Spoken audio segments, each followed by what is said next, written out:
It's in our islands.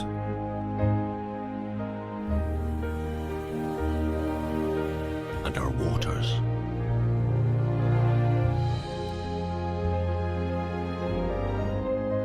It's in our artistry.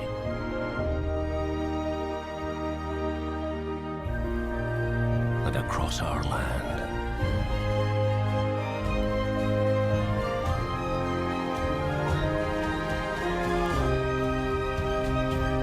It's in our history. And our cities. It's in all our stones that stand. It's time to come and find it. It's time to come and feel it. Scotland, a spirit of its own.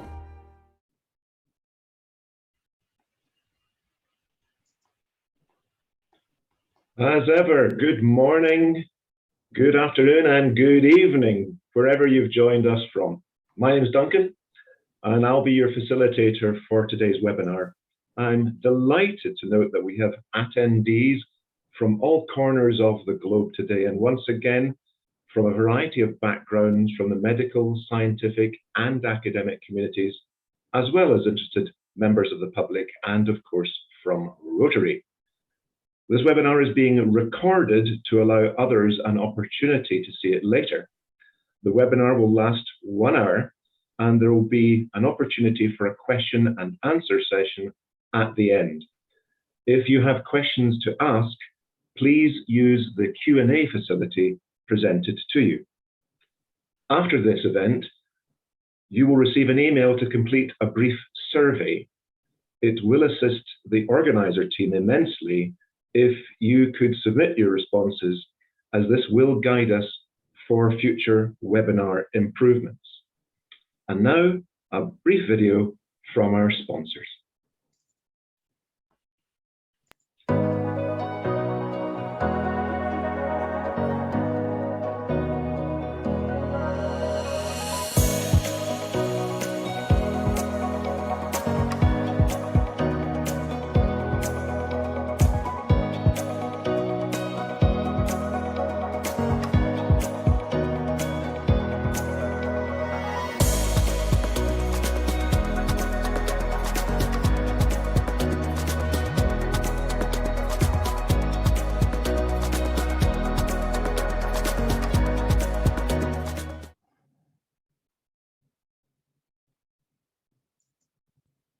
So this is the third in a series of webinars organized by the global organization that is Rotary International, and in particular by Rotary in Scotland and also in Hong Kong, Macau, Mongolia, and Guangdong Province, China.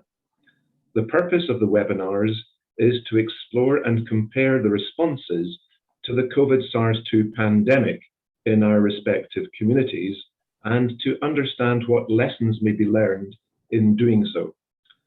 The first webinar focused on the immediate response in Hong Kong to the pandemic in the spring and early summer of 2020, from which we learned the significant benefits of the rapid introduction of border controls, testing, isolation, and local lockdowns, as well as the wearing of good quality masks, hand hygiene, and a population keen to comply. The second webinar was on the whole genomic sequencing of the virus, which was carried out in Scotland and which enabled scientists here to better understand the development of virus variants, to identify those variants of interest and of concern, and to help measure vaccine effectiveness against them. And the webinar today is on the matter of the vaccine response here in Scotland. Future webinars in the planning and are likely to feature the responses to the mental health issues arising from the pandemic and also economic impacts. More on that later in the programme. Now over to my colleague, District Governor-elect Norman Lee, who will introduce today's presenter. Norman.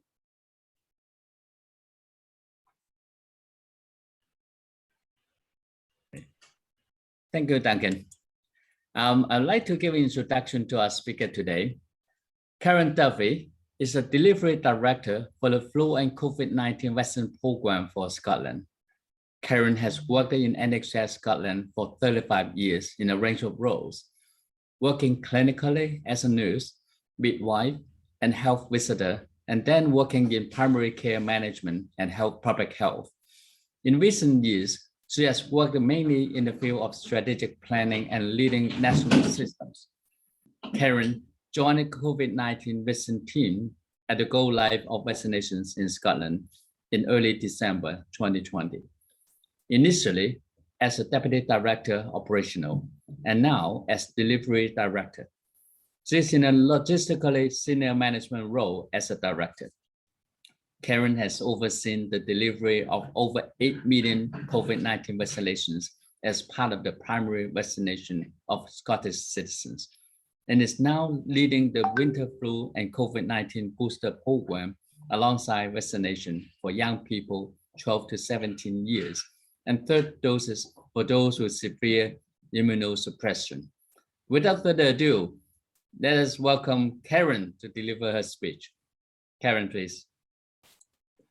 Thank you, Norman, and good morning, good afternoon. Lovely to see everybody virtually. I don't have the full functioning Zoom on my machine, so I'm hoping that everything is technically going to go well for us today, but I will bring up my presentation and run that through for you, and we're going to do some questions and answers towards the end. And hopefully you'll find it informative and happy to take any questions that you may have. Callan, can I just check that's up okay? That's fine, good. Okay, thank you. Okay, so I'm going to cover what we've done here in Scotland around the COVID vaccination programme. Obviously, I know from colleagues that I've worked with before that Rotary as a international and global organisation obviously have a huge history here with vaccinations and immunisations. Your work around polio reduction and working globally to try and get vaccines to people in all corners of the world is exemplary. And I know obviously the COVID pandemic has affected a lot of the work around vaccine campaigns because people have been ill and we haven't been able to do as much as we would normally do, and we have some resurgence in some places. So this slide obviously just shows some of the amazing statistics of where Rotary has led that charge around immunising children and globally around the world, and bringing investment in people's skills and logistics and effort and desire to make a better world. So this topic I know is close to your heart in Rotary, and that you have a huge role to play both in the current work you do and also in helping us all come out of this pandemic collectively. So what I'm going to cover in this session is here on the slide, trying to take a run through how we've done it in Scotland, what we have seen in our statistics, and how we've done it with workforce, with logistics, with the population. How have we persuaded the population that this is the most important thing to help us here in the pandemic? And obviously a slight bit towards the end, obviously around Omicron, with some newly developing information that we have, so that we can share our knowledge as that comes a dominant strain across the world. So that's what I aim to cover for you today. So hopefully that will hit the spot and you'll find out some new information that you didn't have before. So our policy approach in Scotland to vaccination and immunisations generally is obviously primarily to prevent disease and to protect life for the people of Scotland through effective vaccination services. We obviously want to use a public health approach. We want to reduce inequalities, and we want to reach people and have them protected as much as possible. And we need to have a vaccination workforce, and we need to try and nurture and grow that. And we were at a journey ahead of the pandemic where we were going through something called the Vaccination Transformation Programme in Scotland. And unfortunately, that was only about less than halfway through when the pandemic struck. So we have obviously had quite a lot of disturbance around setting up our vaccination workforce that I'm going to cover in this session. And really to look at, learning in Scotland is an ambition of ours, and learning across the UK and globally. So we have actually just shared our kind of our 1 year anniversary. So 3 days ago, on the 8th of December in 2020, the UK became the first country to deploy an approved COVID-19 vaccine outside a clinical trial, and it has been a phenomenal success, with 120 million doses administered across the UK and saving lots of lives. And we have worked collectively across the public services, across military, across voluntary sector, to try and do all parts of that to drive that forward. So at the minute in Scotland, we've now come up to about 10.3 million in the year between first doses and second doses, and we've just passed our 2 million mark on our booster doses. So it's been an immensely busy year.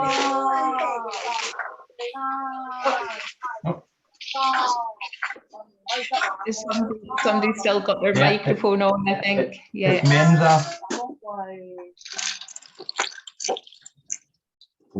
I'll keep going. So the first thing I wanted to cover was to look at what Scotland has come through as far as the pandemic and what information we have. I'm not sure if people can hear Callan, can they? Trying to get the message over.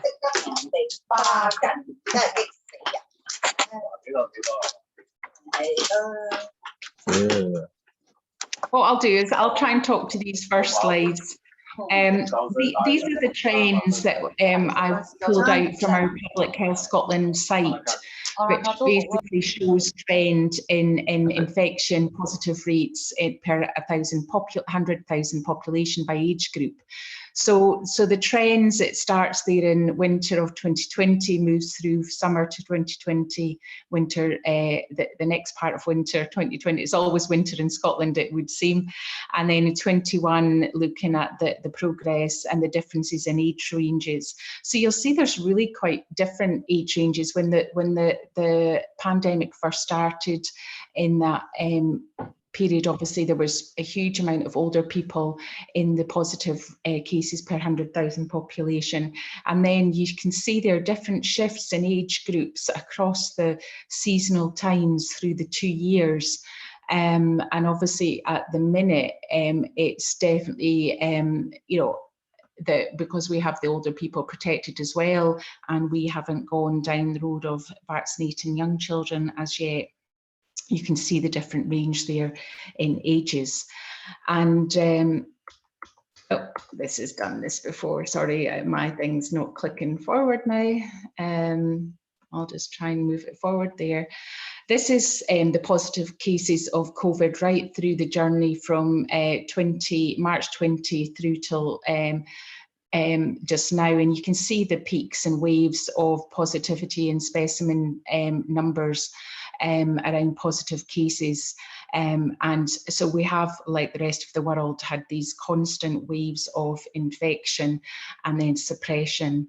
And then in this one, this is unfortunately, this is the saddest part of all of this. This is the deaths, confirmed deaths from COVID in Scotland, and the peak of those deaths along a timeline. So the green line is a 7-day moving average, and the lots of purple bars are the daily figures. So this is this really terribly sad part of this huge pandemic that we're all facing, is the loss of life and serious illness. This is our other trend, that we have huge amount of data on our Public Health Scotland Tableau dashboard that is open for anybody to look at. Huge amount of data that we can interrogate there daily and move in around the trend. And you can see the autumn winter that we've been in at the minute, that we had that big spike, and then we're currently seeing an upsurgence again with the Omicron variation. which I'll come on to at the end of the talk. We also obviously try to prevent serious ill health and ICU admissions. So our ICU admissions, you can see there in March 20, were huge number of ICU admissions, and then they came significantly down, rose again through last winter, and then down through the summer, and then have been spiking at various rates since that point. This is a really important one. This is age standardization. So age standardization accounts for different age distribution of the vaccine status we have.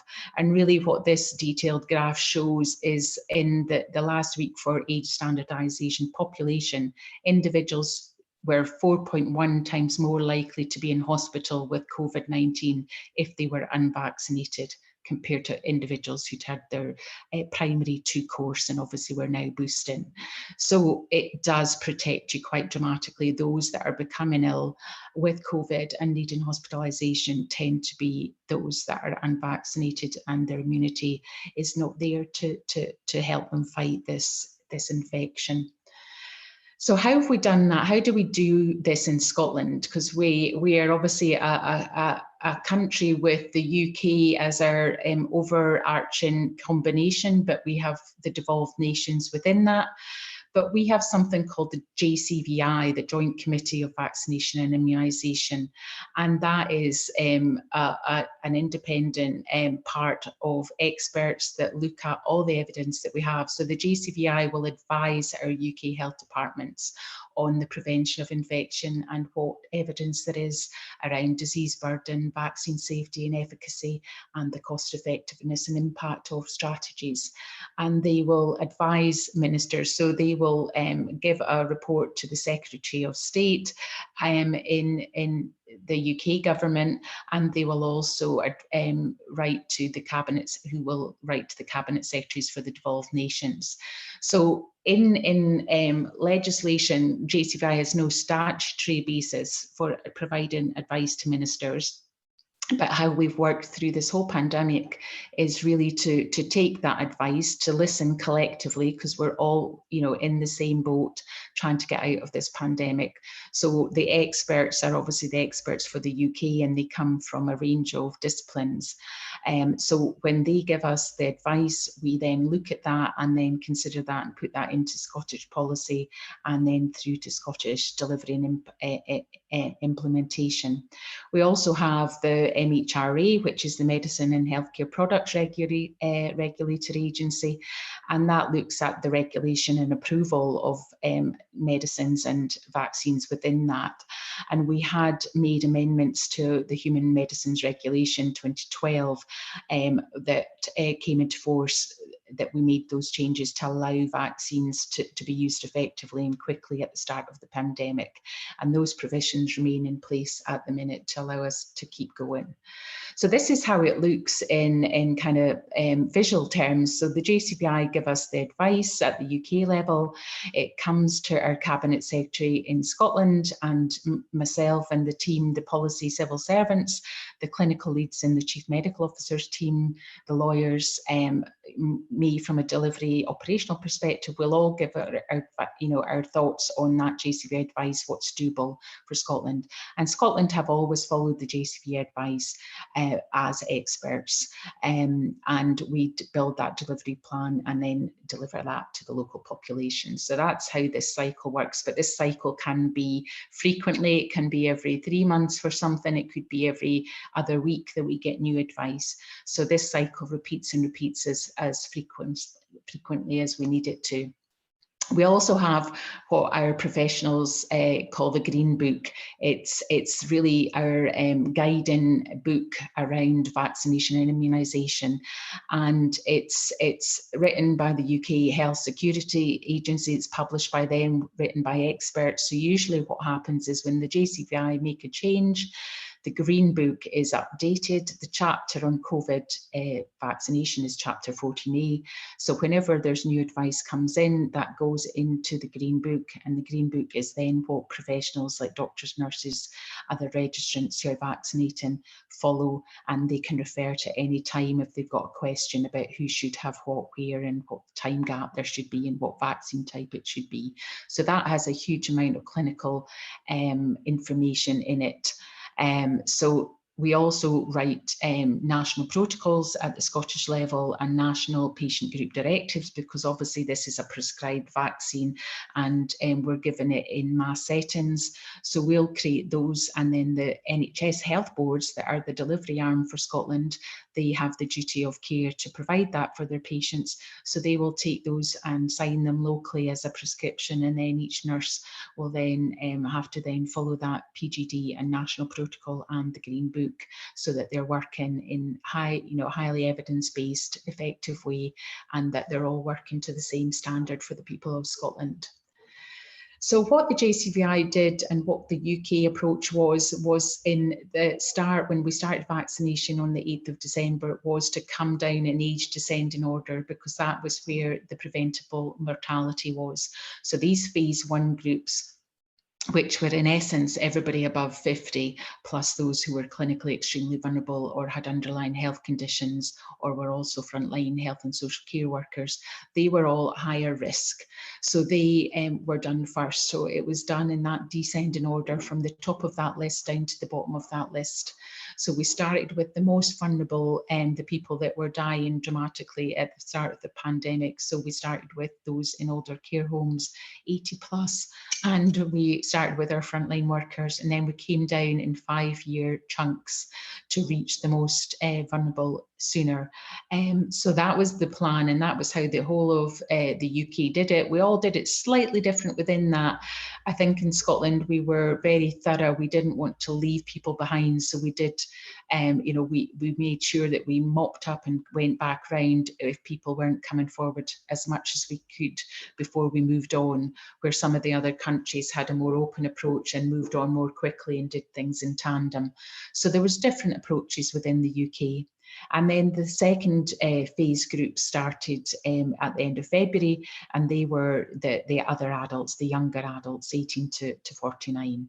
So that's how it worked, and it was very much based on age and risk to try and reach those that needed it most first. And this is how we have done, over the course of that phase 1 and phase 2. So we started on the 8th of December, and this kind of tranche 1, as we called it, run through till summer this year. So you can see the numbers that were vaccinated there for dose 1 and dose 2. And we reached really high numbers for the population uptake. And then each time there's new evidence, what happens is the JCVI and the chief medical officers for the 4 nations look at that evidence and then look at how they can impart that into policy and then delivery as quickly as possible. So as evidence came, the timing of the second dose did change a couple of times. Initially it was around 3 to 4 weeks, then it became 12 weeks, and then it came to 8 weeks. And then they introduced some younger adults as well, children with conditions, 12 to 15, young teenagers, 16 and 17. And then they also introduced a third primary dose for people that had severe immunosuppression, whose first 2 doses maybe hadn't been able to work as well because of that suppression. So we have offered vaccinations to 12 to 15-year-olds. That was really just in the early autumn there in September. And we are about to offer second doses for those, and we have advice pending on vaccination of 5 to 11-year-olds that we are waiting on JCVI opinion for, based on the global evidence to date.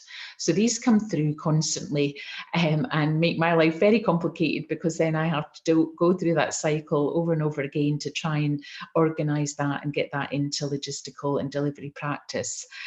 And this is where we are at the moment. This chart at the top there, the table is the what's reported daily on Public Health Scotland. So you can see there the number of first doses, the number of second doses, the number of boosters and third doses, and the total coverage we have. So 93% of the Scottish population 18 plus has had one dose.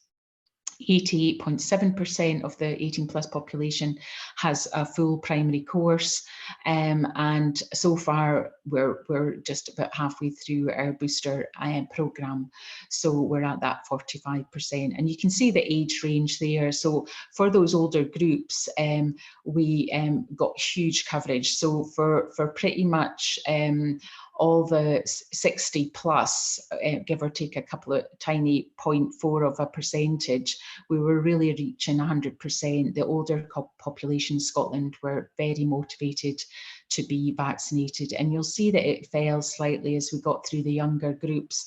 The uptake was lower. The 16 to 17, that's a partial figure, but you can see there that the 30s was slower, the 18 to 29 slower, and there was a whole host of things that have affected that. People feeling invincible when they're younger, people also messaging about AstraZeneca and the timing and the safety factors, different things that hit the news at different times affected some of that uptake. But we were very, very pleased to have protected the very vulnerable in the older groups so highly as we did. So the booster programme that we're currently in is looking at, the first phase was those, again, the older people, 50 plus, starting with the very old people in care homes, frontline workers, those who are clinically extremely vulnerable. And then that was to be done at 6 months post the primary course finishing. We were given some operational flexibility to bring that forward slightly because we were delivering at the same time as flu. So people were coming into our clinics and having flu in one arm and COVID booster in the other arm, if they were eligible for flu and for COVID. And then what we have started to do now, which was pre-Omicron anyway, we had started to vaccinate for boosters for the 40s and for the 50s, and we're about to start boosting those that are under 40 in the next 2 weeks, and really trying to push that you can now have this booster dose because of Omicron and the rising concern about that and waning immunity after your second. We have brought forward to the eligibility for booster is now 3 months rather than 5-6 months. So we've brought that forward as a result of that trend that we're seeing.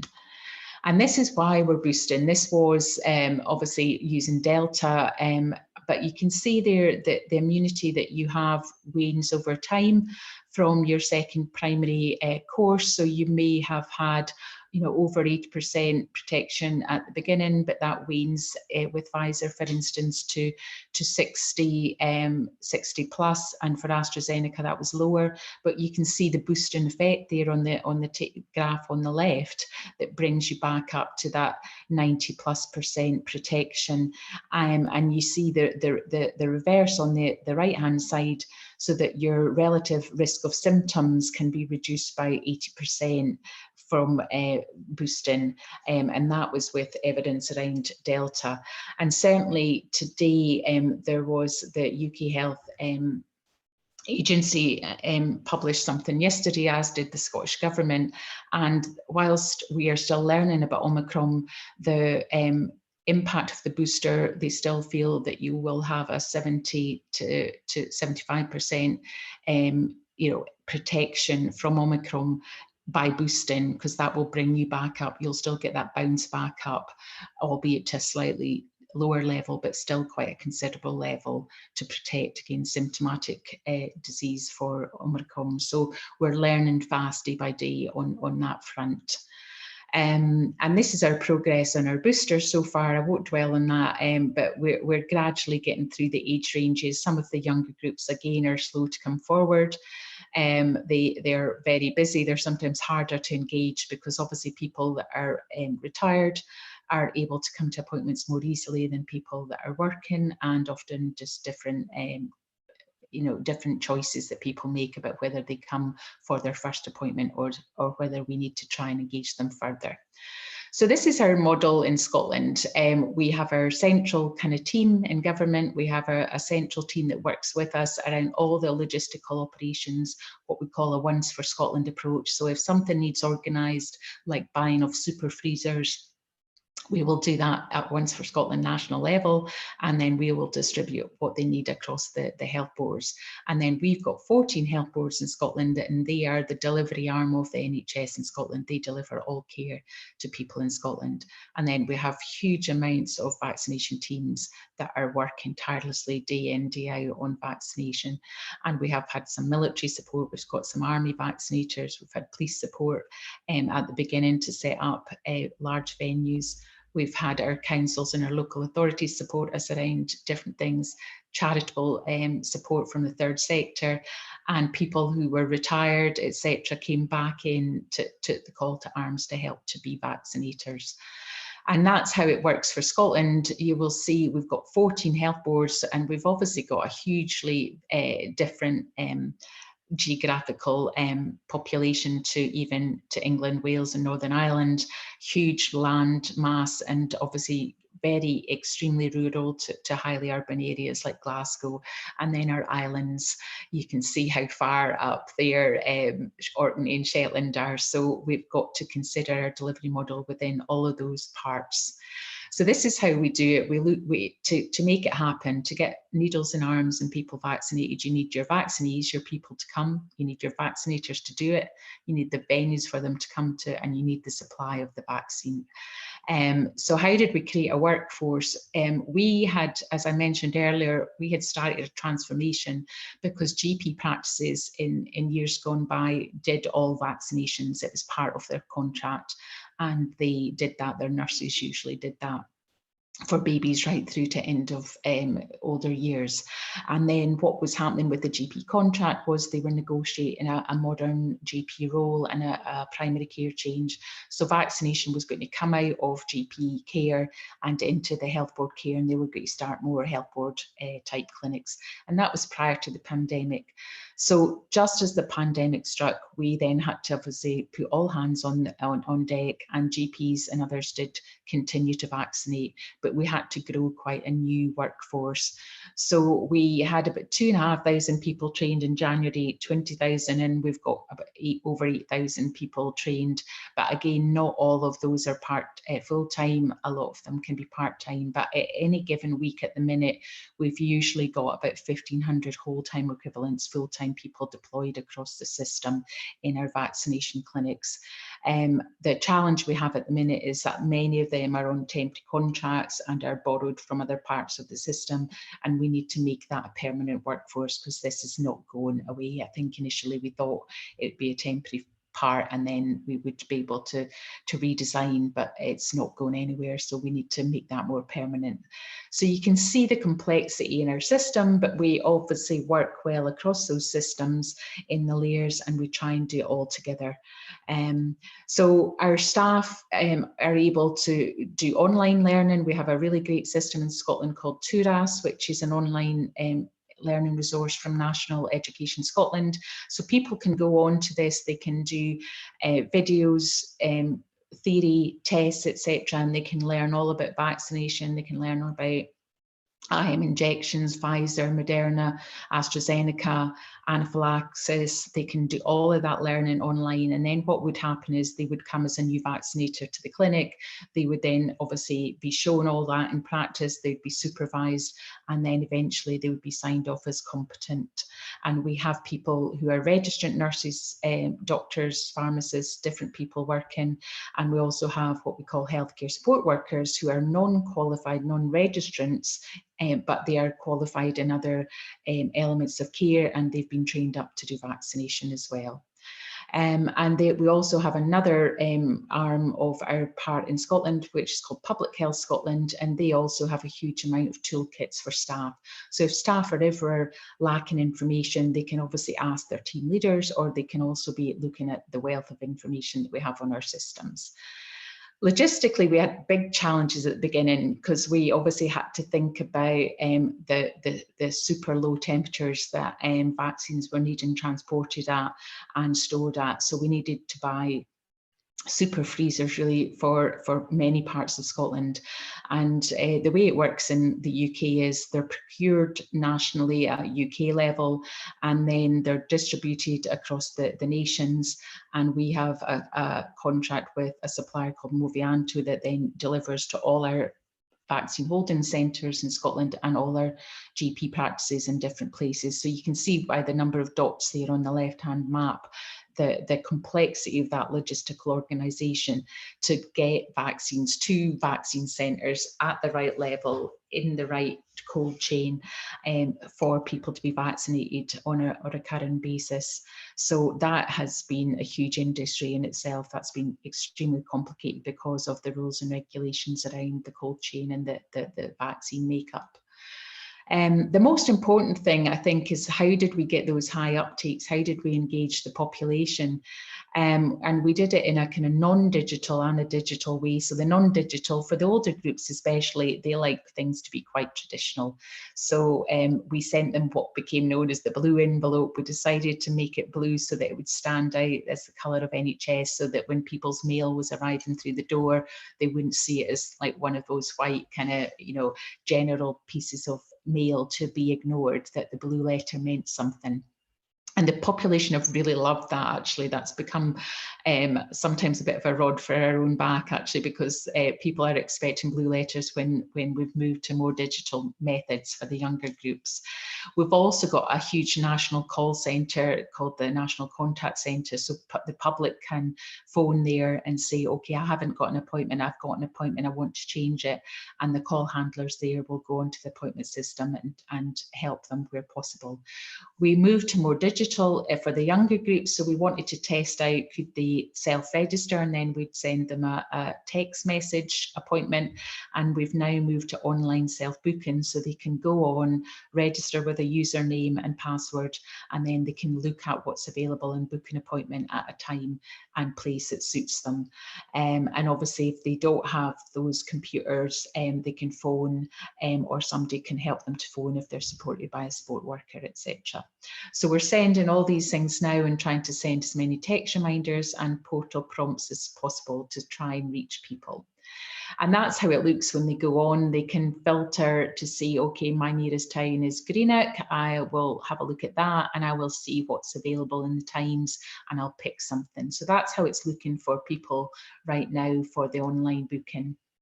And the main source of information for the public in Scotland is what we call NHS Inforum. So this site covers information on any aspect of care, health. So if somebody wants to know, I've got a tummy ache, what might it be? They could go to Inform and find that out. But for vaccination, there's a huge section on vaccination and the COVID vaccine about boosters, their doses, children. So whatever the public need to know in Scotland, this is where they would go, and you can get different pieces of information in different formats. This is the types of leaflets that we've run. So people get leaflets ahead of that so they can make an informed choice, because it's really important that people make an informed choice and read what they're coming, and that we as professionals are working in partnerships with individuals. And we have tried lots of different videos, radio, social media, Twitter, you name it. We have tried to get that out there. And I'm going to pass to Callan, because I'm going to show you these 3 videos, which are different types of videos that we've used. And we have tried everything from social influencers to medical people to cartoons to different things. So this is just a small selection of what we've got. So I'll stop sharing there, and Callan's going to bring that up for us.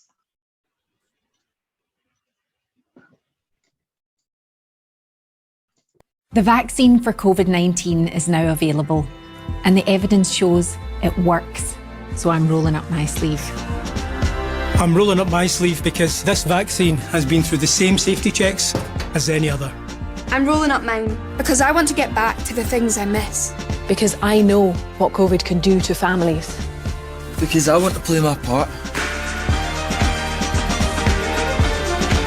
Because I'm hopeful for the future. The vaccine is our best way out of coronavirus. Scotland, it's time to roll up our sleeves.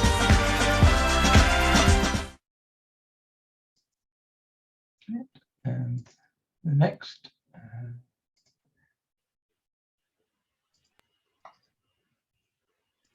Getting the COVID-19 vaccine is your choice. And here's some information to help you decide what's right for you. COVID-19 vaccines can be given at any stage during pregnancy. The Royal College of Obstetricians and Gynecologists has published information to help you make an informed decision.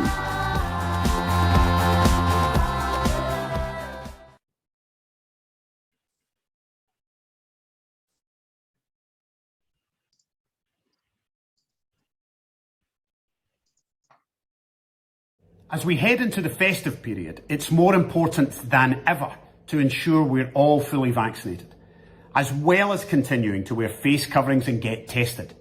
Protection delivered by the first 2 doses of the COVID vaccine wanes over time, significantly reducing immunity and making us more vulnerable.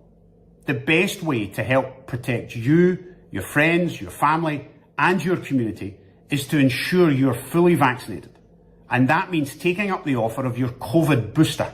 The booster could increase your immunity by over 90%, giving you the best possible chance of avoiding COVID and enjoying the festive season. Book now via the online portal at nhsinform.scot/vaccine booking. Thank you, Callum. I shall endeavour to go back to sharing my screen. Tell me if that's worked, Callum. That's it. That's fine. Thanks. That's it. So yeah, Professor Jason Leach, the last person on the video, he's been one of our clinicians. He's our clinical director, and he has become a well-known voice across Scotland through this pandemic. And he has a real kind of grounded Scottishness about him. So the public in Scotland have always really warmed to listening to Jason and to following advice. So he certainly has a strong appeal across the pandemic. And we have had different things where I'm going to talk to you about some areas of the population that haven't had such a high uptake. So pregnant women are really worrying us at the minute because their uptake has been very low. And I get it, as somebody that's had 2 babies herself many years ago. You're worried about the effect it might have on your unborn child, and you're worried about that. But actually the risk to your unborn child and to you from COVID is significant. And I won't read through all this, but obviously the pregnant women that are in critical care, you know, at the minute, 98.9% of the pregnant women in critical care were unvaccinated pregnant mums. And obviously in your 3rd trimester of pregnancy, you have some immune suppression of your body is a natural part of pregnancy, so you're more vulnerable. So we have tried many things in the past to try and get information to women and to make them think about that in a considered, informed way. And we're working hard on that. Again, we're working with the Royal College of Obstetricians and Gynecologists, midwives, and trying to really reach people to try and help them understand that risk. And we can get it, we can get how hard a decision that is. So all we can do is keep trying to share information and have good conversations. I think the most important conversation is between the midwife and the person, the couple at the time, to try and help persuade. So that's an area that we still remain quite worried about. Ethnicity in Scotland, we have been monitoring our uptake across the different ethnic groups, and you can see the variation there. We have had lower uptake in different groups, and we have tried to work with community leaders, pastors, churches, different influencers around getting the right voices to bring information to people, and to also set up. We've got one of our major vaccination clinics in Glasgow Central Mosque, for instance, and trying to just be in accessible places and get accessible messaging there. And similarly for people who experience poverty and deprivation. In Scotland, we have what we call the standard index of multiple deprivation.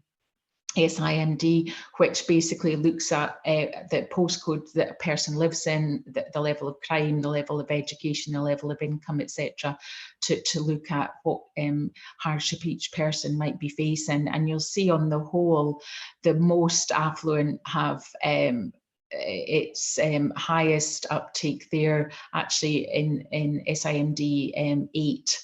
And then we can break that down in the age groups. The older ones, it was pretty flat. It was really good. It didn't seem to affect the older people, regardless of where they lived. And then in the younger groups, we started to see some variation. And again, we have tried to do a huge amount of outreach. We've done vaccination clinics at traveller sites, at homeless hostels, in different communities where there's high poverty, and we've taken buses and little cars and tried to reach people as best we can. So we endeavour to not leave people behind. We really are keen for everybody to be protected. And I just wanted to finish, I mean, this is a rapidly emerging situation for everybody around Omicron, but this picture here is the paper that Scottish Government put out yesterday, and the UK also put out a paper about what do we know so far. And obviously we know that it's highly transmissible. The threat is much that transmissibility, and the R number seems to be that it's doubling per day. So we're seeing huge spread in Scotland, as are other parts of the world. We're able to check to detect it on our PCR test because it shows you get a S gene target failure where it's present. So by default, you're able to spot it on the PCR and deduce that you've got an likely Omicron case. So what we're seeing here is, you can see that basically our rate is doubling each day. So on the 8th there, 6.8% of our COVID cases being tested were Omicron, and the day after 13.3%, and obviously that's got you double and double and double. So we are seeing Omicron at the minute in our younger and working age population. We haven't seen it significantly yet in our lower or higher age population. But based on the doubling and the spread, this is what we predict now, that Omicron will be the dominant variant by the end of December, whereas previously we had hoped that it would be into January. And this is what we're predicting our infection rates might be for this next 2 weeks period. We're still learning about how many hospitalisations might result from Omicron. At the minute, it would seem to be milder symptoms, but it's the younger people that have it, so we don't have that full evidence of how that would affect older people. So at the minute, we're trying our best to try and slow down Omicron and keep an eye on that. But from a UK point of view and from a Scotland point of view, the First Minister in Scotland and certainly the UK government yesterday put out an updated evidence paper, and they are giving quite a strong message, which has been picked up in the media today, around the effectiveness of vaccination still, and especially for boosters. So they're saying today that, early estimates of vaccine effectiveness against symptomatic infection, you're still got to get high vaccine effectiveness of about 70 to 75% from Omicron if you've been boosted. So it's really important for people to be boosted. And then finally, before I come to questions, why do I do my job? I work usually 14 hours a day and don't have much of a life at the minute, and it's been like that for a year, and it becomes exhausting having to go around that loop and cycle every week, it would seem.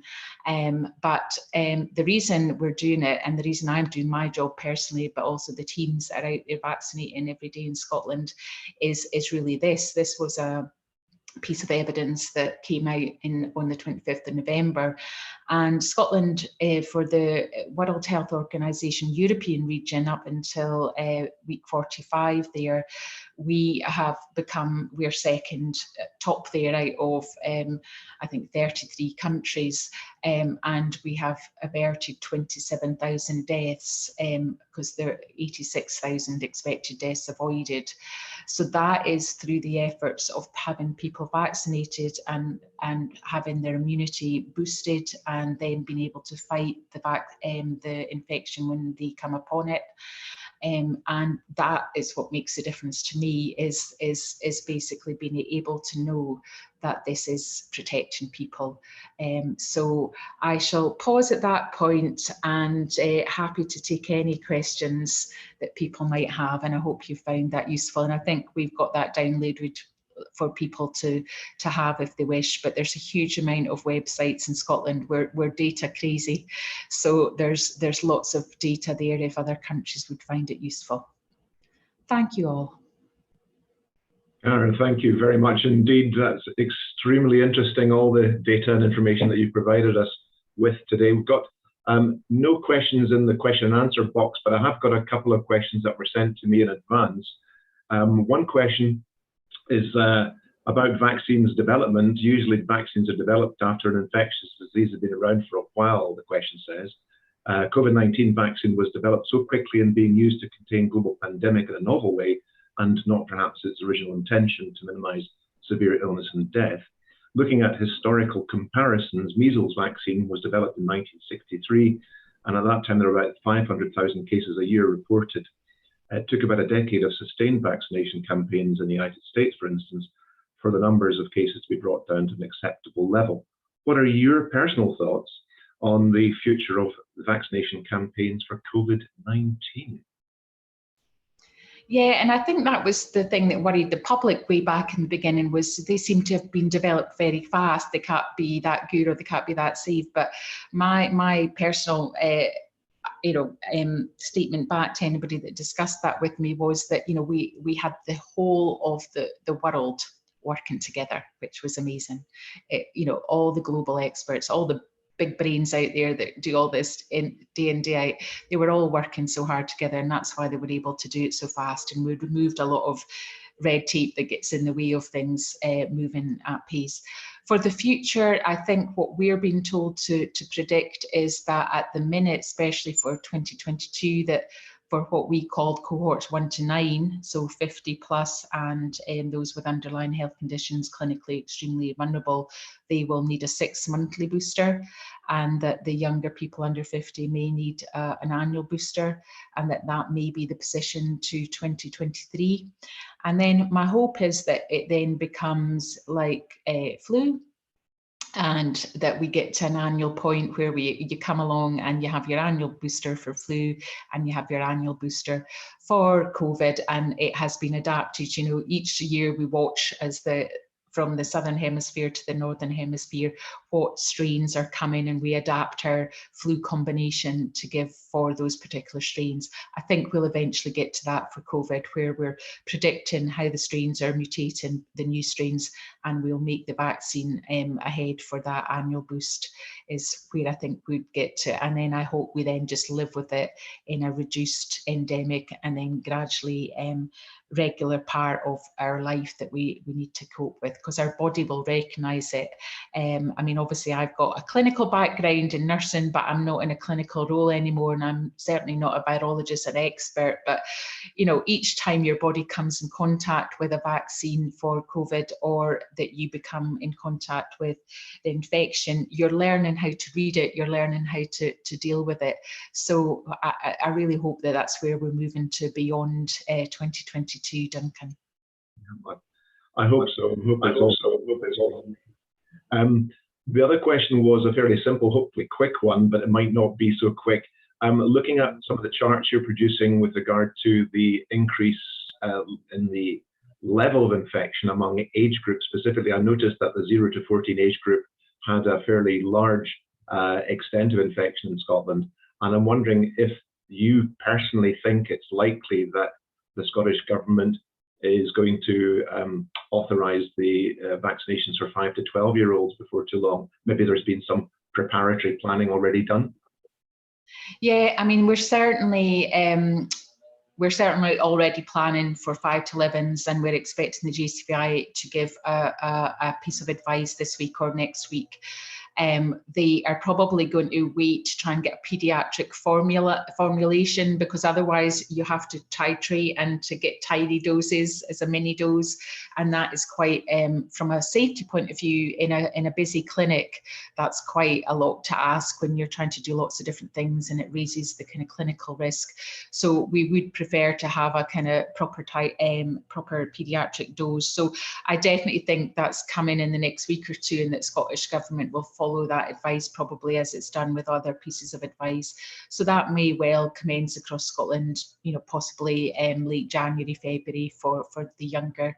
Certainly there's always concern. I mean, Scotland did well on the 12 to 15s. We got up to somewhere between 50 and 60%. There was a lot of people, though, there was a lot of objections and anti-vaxxers, you know, very strong views about vaccination of children and evidence-based. So we had to battle with quite a lot of that. We had campaigns that were cascaded to schools, etc., that were full of untruths that were passed around. So we know that the 5 to 11s, there's huge, strong feelings in the UK about that as well. So we need to balance that with truth and with informed consent, and that's what we'd say to parents and young people: read the information, read the right information, and make an informed choice. Thank you, Karen. I think that's the end of the Q&A session, so thank you. And now over to Ken to do a quick vote of thanks. Thank you. Good morning, good afternoon, everyone.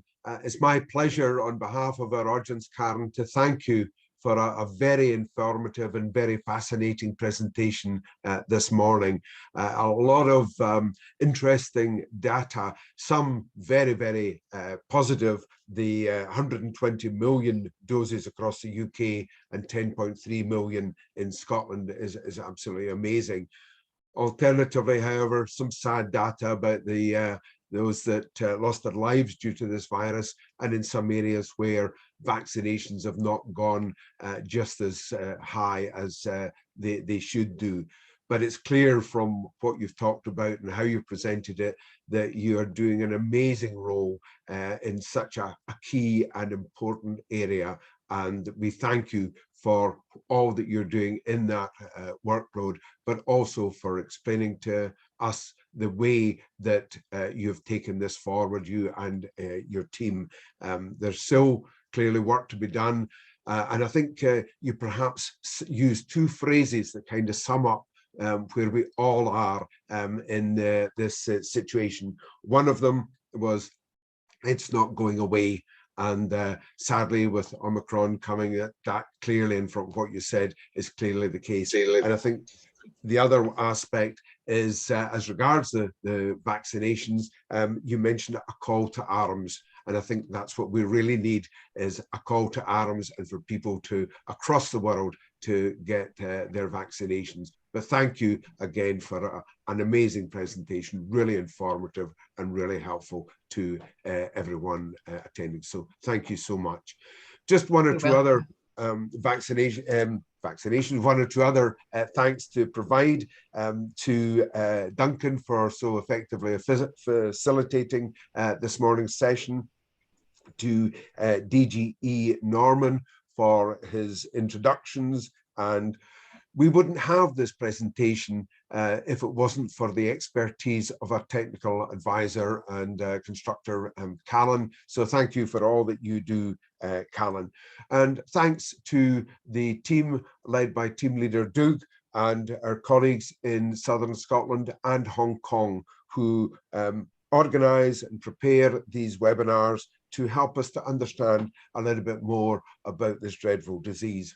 And finally, to thank all the audience for your attendance this morning, for your participation in what was an excellent presentation. So thank you to everybody for being part of that. Back to you, Duncan. Thank you, Ken. That was excellent. Thank you very much indeed. Before everybody disappears, a quick plug for webinar number 4, which is coming up on the 12th of March. I don't know if Callan can share the visual image of the promo material for webinar 4. But if you've enjoyed this webinar, I'm sure you will enjoy webinar 4. As you will see, it's on mental health issues. It's on the 12th of March next year, and will again commence at the same time, 9 AM for UK and 5 PM for Hong Kong. So I'm hoping that you'll be able to join us. You'll meet and hear Dr. C.M. Chan, consultant psychiatrist, specialist in psychiatry rather, talking about the mental health issues during the pandemic and how this tsunami of mental health problems is going to be facing the populations across the world, and how in particular Hong Kong is going to be addressing this, and hopefully we'll have some input from Scotland as well. So looking forward to seeing you on the 12th of March. I hope you've enjoyed today. Thank you to everybody once again. Good morning, good afternoon, and good night. Thank you.